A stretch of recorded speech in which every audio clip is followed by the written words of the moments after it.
Hi everyone. We have made it to our last week of class, and it's been a great 8 weeks with you in our virtual classroom. I haven't talked to you in a few weeks because I didn't want to load you up with too much work because you had your case studies to write and the webinar to watch and things like that.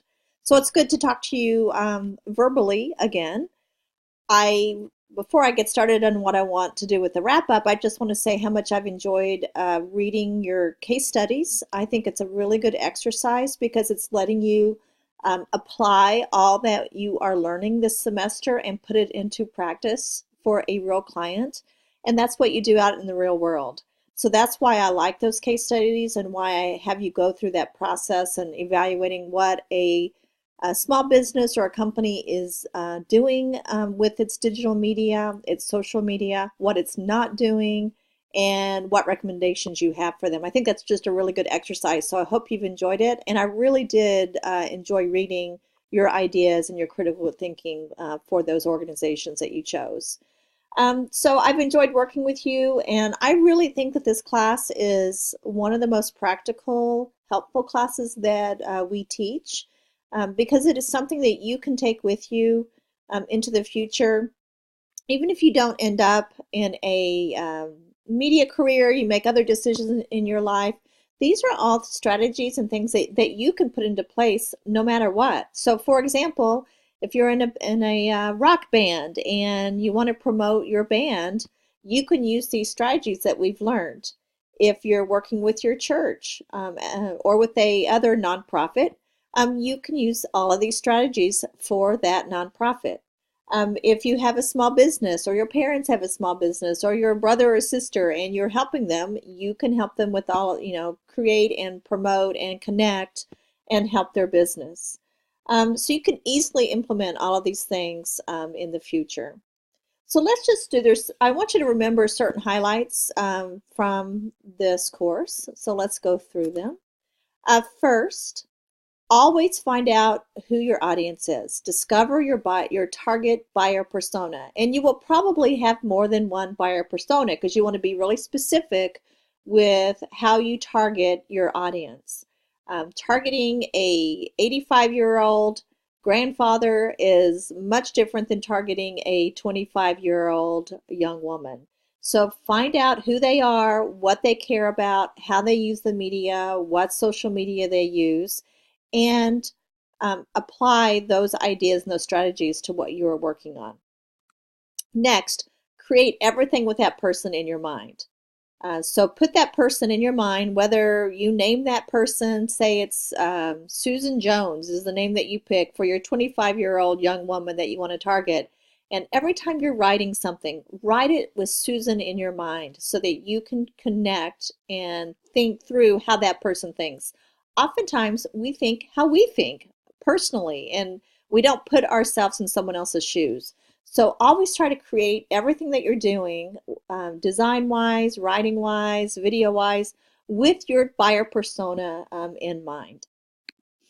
Next, always give people information. Give them sources and tools that they need, knowledge that they need.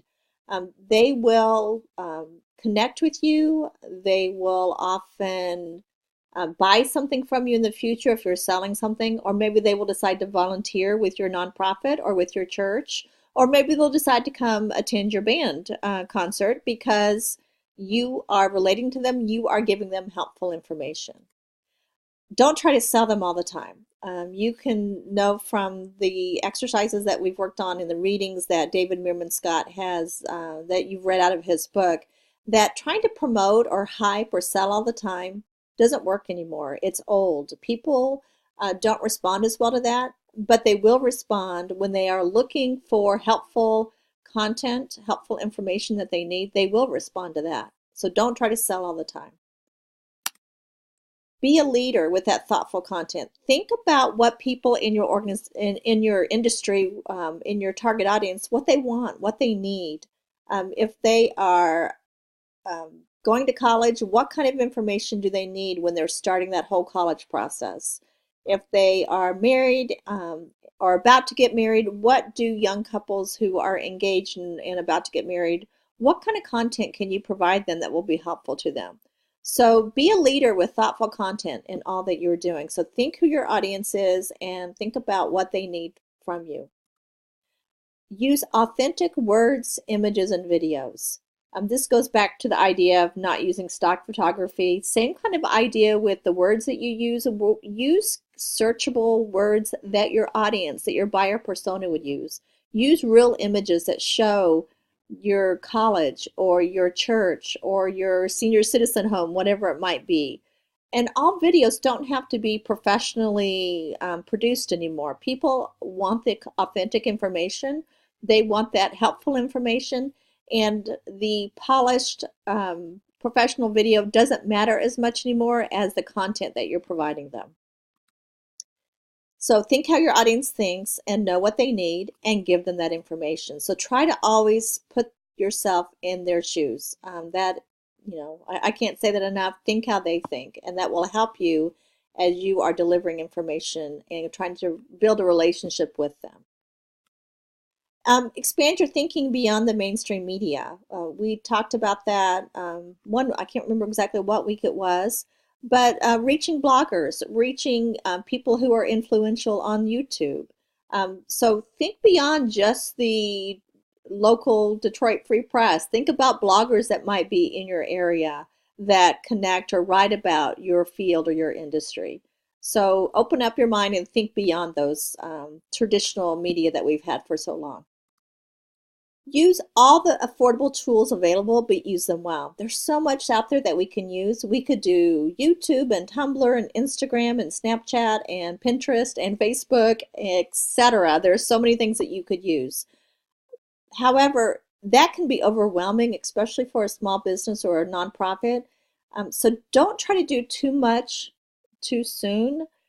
Choose the most effective and maybe the easiest platforms that will work for your industry and for your audience, and then really polish them well. So maybe pick the top 2 or 3 and use them really effectively and really well, and see how much time that is taking and how effective it is being, and then maybe move into other areas that you might, start doing video or start a Pinterest board for your company. So start with the basics, use them really efficiently, and usually use them well. Don't get overwhelmed with everything that is out there. And keep up, keep learning. When I got my first PR degree, my bachelor's, it was 1985, and the internet didn't exist. Personal computers were just coming out and coming around. I did a lot of my coursework by hand, just writing on a piece of paper. That's how we had to do it back then. So there was nothing about the internet or about social media that even existed for me to learn about.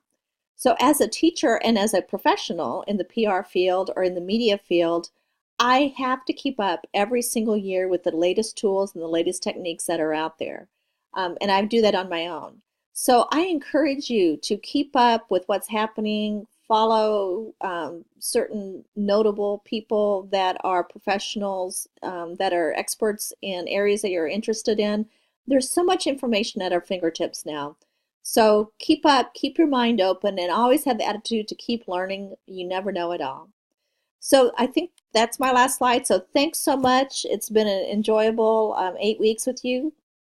And try to keep in touch with me. I'm available via email or social media as well as everyone else is. So thanks. God bless you.